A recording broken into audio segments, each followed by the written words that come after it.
नमस्कार दोस्तों, मैं प्रशांत कुमार शर्मा आप सभी का स्वागत करता हूं हमारे YouTube चैनल गार्गी क्लासेस पर। आज की करंट अफेयर्स क्लास के जो नोट्स है उसकी PDF आप हमारे टेलीग्राम चैनल से डाउनलोड कर सकते हैं, जिसका लिंक डिस्क्रिप्शन बॉक्स में दिया गया है। तो शुरू करते हैं आज के हमारे इंटरनेशनल जो और नेशनल जो टॉपिक्स हैं उनकी चर्चा। तो उसमें पहला टॉपिक हमारा कि हाल ही में G20 इकोनॉमी मंत्रियों की जो वीडियो कॉन्फ्रेंसिंग के माध्यम से एक मीटिंग आयोजित की गई है, जिसे 30 अप्रैल 2020 को आयोजित किया गया था। ये G20 डिजिटल मीटिंग जो थी, ये मंत्रियों की जो एक मीटिंग हुई है, जिसमें G20 digital economy task force के द्वारा एक मंत्री स्तरीय वक्तव्य जारी किया गया है। भारत की ओर से इस मीटिंग के अंदर जो प्रतिनिधित्व है वो केंद्रीय मंत्री रविशंकर प्रसाद के द्वारा किया गया था। इस बैठक के अंदर जो प्रमुख रूप से फैसले लिए गए उनमें से हैं, पहला, संचार बुनियादी ढांचे को मजबूत करना। दूसरा है साइबर सुरक्षित विश्व के लिए बुनियादी ढांचे में सुधार करना। सुरक्षित तरीके से गैर व्यक्तिगत डेटा विनिमय प्रदान करना। स्वास्थ्य देखभाल में डिजिटल समाधान का उपयोग करना। ये इसके कुछ जो फैसले हैं। इसके अलावा 27 मार्च 2020 को एक वर्चुअल G20 मीटिंग का आयोजन भी किया गया था, जिसकी अध्यक्षता सऊदी अरब के द्वारा की गई थी। और इस दौरान देशों ने वैश्विक अर्थव्यवस्था के सुधार के लिए $5 ट्रिलियन का निवेश लगाने का फैसला किया गया था। मंत्री स्तरीय बैठक के जो मुख्य रूप से शिखर सम्मेलन का अनुसरण किया गया है।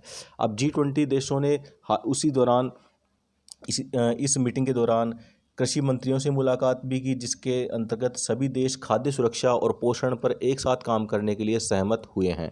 साथ ही इस जो विभिन्न देशों के वित्त मंत्रियों की बैठक भी आयोजित की गई और इसमें सदस्य देशों के बीच में समन्वय को बढ़ाने पर बल दिया गया। G20 के जो ऊर्जा मंत्रियों ने स्थिर ऊर्जा बाजारों को सुनिश्चित करने के लिए बैठक आयोजित की थी। अब हम बात कर लेते हैं G20 के बारे में। तो G20 जिसकी जो स्थापना है वो 26 सितंबर 1999 को की गई थी, जिसका उद्देश्य था वैश्विक अर्थव्यवस्था के मुद्दों पर विचार विमर्श हेतु महत्वपूर्ण औद्योगिक और विकासशील देशों को एक साथ एक मंच पर लेकर के आना। इसके जो कुल सदस्य देशों की संख्या है जो 20 है, जिसके अंदर 19 देश और एक यूरोपियन यूनियन है। हम इस टॉपिक के बारे में हमारी पिछली क्लास में चर्चा भी कर चुके हैं। इसके अलावा इसके जो वर्तमान में चेयरमैन हैं वो किंग सलमान बिन अब्दुल अजीज़ अल सऊद हैं। और इसके जो 20 सदस्य देश हैं उनकी बात करें तो उनमें है Argentina, Australia, Brazil, Canada, China, France, Germany, India, Indonesia, Italy, Japan, Mexico, Russia, Saudi Arab, South Africa, South Korea, Turkey, UK, US. इस तरह से ये 19 देश हैं और उसके अलावा यूरोपियन यूनियन के रूप में इसका 20वां सदस्य है।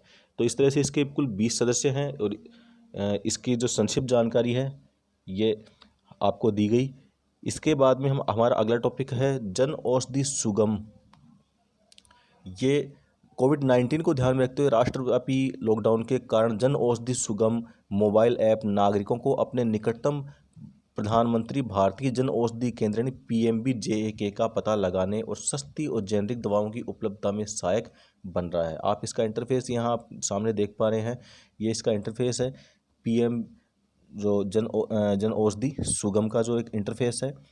इसके माध्यम से ये एक मोबाइल ऐप है जिसके माध्यम से नागरिक अपने आसपास के जो सबसे निकटतम जो प्रधानमंत्री भारतीय जन औषधि केंद्र उनका पता लगा सकते हैं। साथ ही सस्ती जेनरिक दवाओं की उपलब्धता के बारे में भी इनको जानकारी मिलती है। लगभग 3,25,000 से अधिक लोग इसके द्वारा प्रदान किए गए लाभों को प्राप्त करने के लिए जन औषधि सुगम मोबाइल ऐप का यूज़ कर रहे हैं।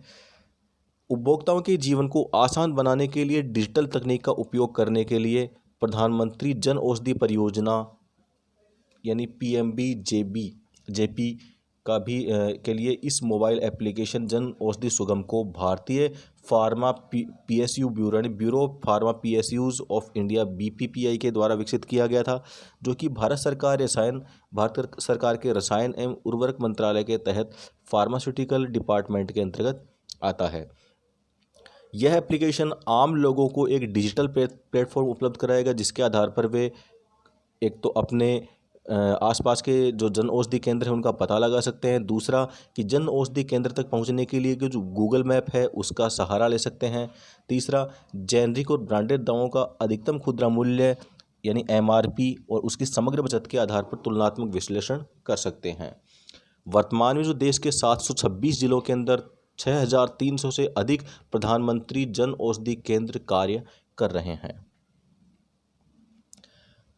1 मई जिसे अंतर्राष्ट्रीय श्रमिक दिवस के रूप में मनाया जाता है और जिसे मई दिवस के रूप में जाना जाता है, तो हाल ही में 1 मई को अंतर्राष्ट्रीय श्रमिक दिवस मनाया गया। यह 1 मई को दुनिया भर में अंतर्राष्ट्रीय श्रम संगठनों को बढ़ावा देने और उन्हें प्रोत्साहित करने के उद्देश्य से मनाया जाता है। और भारत में जो मजदूर दिवस है या अंतर्राष्ट्रीय श्रमिक दिवस है, इसकी जो मनाने की शुरुआत चेन्नई के अंदर की गई थी 1 मई 1923 को।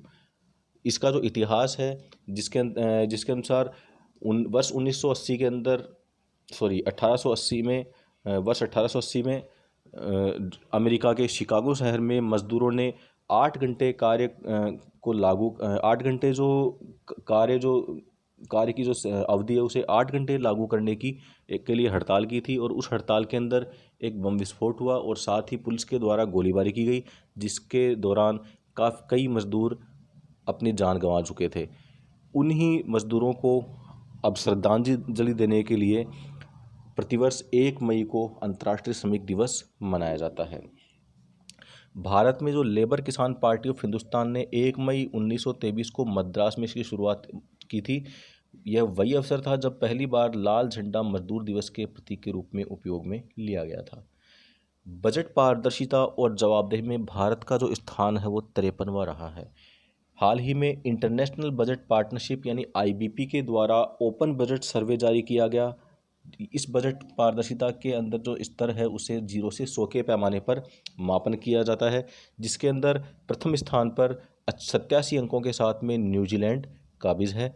इसके अलावा इसकी जो मुख्य विशेषताओं की बात करें विश्व के संदर्भ में, तो इस सूची के अंदर जो भारत को जो बजट पारदर्शिता और जवाबदेही का मामले में 117 देशों के अंदर 53वें स्थान पर रखा गया है। यानी कि 117 देशों की कुल 117 देशों में 53वें स्थान पर भारत रहा।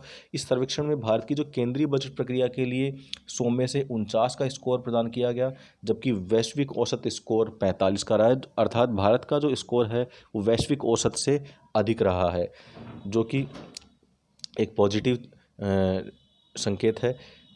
दक्षिण अफ्रीका, मैक्सिको और ब्राज़ील क्रमशः 87, 82 और 81 के स्कोर के साथ में अन्य शीर्ष देशों के अंदर सम्मिलित हैं। अब हम बात करते हैं इसकी भारत के संदर्भ में इसकी मुख्य विशेषताएं। तो इस सर्वेक्षण ने ऑडिट रिपोर्ट्स के समय पर प्रकाशन और प्रासंगिक जानकारी के लिए भारत को बेहतर स्कोर दिया है। यानी कि जो ऑडिट रिपोर्ट्स हैं उनको बिल्कुल सही समय पर प्रकाशित किया जाता है और उनमें सही जानकारी दी जाती है।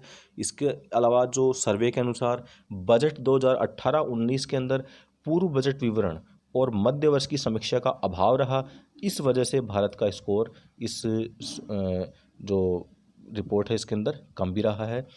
अब इसके लिए सुझाव की बात कर लें कि इस सर्वेक्षण में जो सार्वजनिक संसाधनों का विवेकपूर्ण उपयोग करने के लिए सरकारी वित्त में उच्च स्तर की पारदर्शिता बनाए रखने का सुझाव दिया गया है। साथ ही प्रत्येक जिला मुख्यालय में एक एकीकृत व्यय सूचना ढांचा निर्मित किया जाना चाहिए। यह भी इस रिपोर्ट के अंदर इस चीज़ की सिफारिश की गई है। यानी हर जिला मुख्यालय के अंदर एक एकीकृत व्यय सूचना ढांचा निर्मित किया जाए। इससे जो जिला स्तर पर जो समन्वय और प्रबंधन समितियों को जवाबदेही सुनिश्चित करने और बजट पारदर्शिता में सुधार करने में मदद मिलेगी। साथ ही इस सर्वेक्षण ने जो समयबद्ध तरीके से जनता को सूचना जारी करने के आधार पर हर देश का मूल्यांकन किया गया था। The global report on international displacement यानी ग्रिड रिपोर्ट 2020 हाल ही में जारी की गई। 2019 के अंदर इस रिपोर्ट के अंदर 2019 में भारत में 5 मिलियन से अधिक लोगों का विस्थापन हुआ है। यह रिपोर्ट 2020 के अंदर जो रिपोर्ट ग्रिड रिपोर्ट आई है वो वर्ष 2019 के लिए बताती है कि वर्ष 2019 के अंदर भारत के अंदर लगभग 5 मिलियन से अधिक लोगों को विस्थापित होना पड़ा।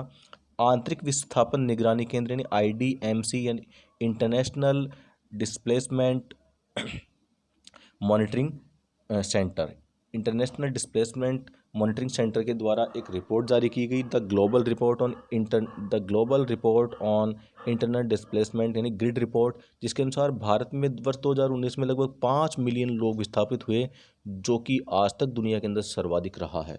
IDMC का यह भी कहना है कि भारत में जो विस्थापन है उसका कारण उच्च जनसंख्या और सामाजिक और आर्थिक भेद्यता यानी आर्थिक और सामाजिक रूप से जो अंतर है, यही इस वृद्धि का प्रमुख कारण रहा है।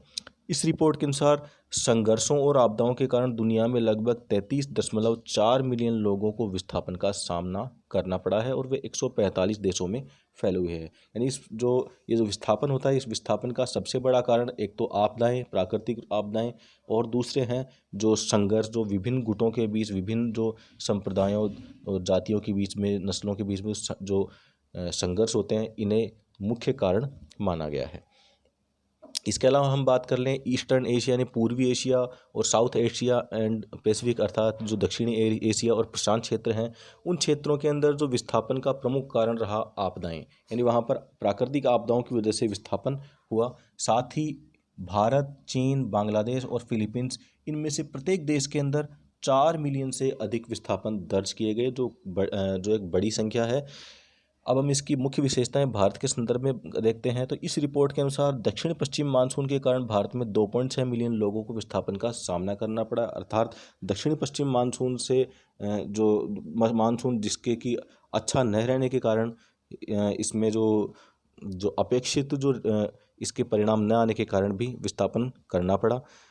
संघर्षों के कारण देश में लगभग 19,000 लोगों को विस्थापन का सामना करना पड़ा और ये मामले मुख्य रूप से पश्चिम बंगाल और त्रिपुरा के थे। अर्थात कि जो वर्ग संघर्ष, या जिसे हम कह सकते हैं कि विभिन्न संप्रदायों, विभिन्न जो समूहों के या जातियों, धर्मों के बीच में जो संघर्ष होता है, इस वजह से लगभग 19,000 लोगों को विस्थापन का सामना करना पड़ा था। अब इसके समाधान की बात करते हैं। तो इस रिपोर्ट में अधिक राजनीतिक समर्थन की मांग की गई है और इसमें विकास क्षेत्रों और मानवीय क्षेत्रों में निवेश की वृद्धि का सुझाव भी दिया गया है। हाल ही में भारत ने पिट्सबर्ग क्लाइमेट डायलॉग के अंदर हिस्सा लिया है।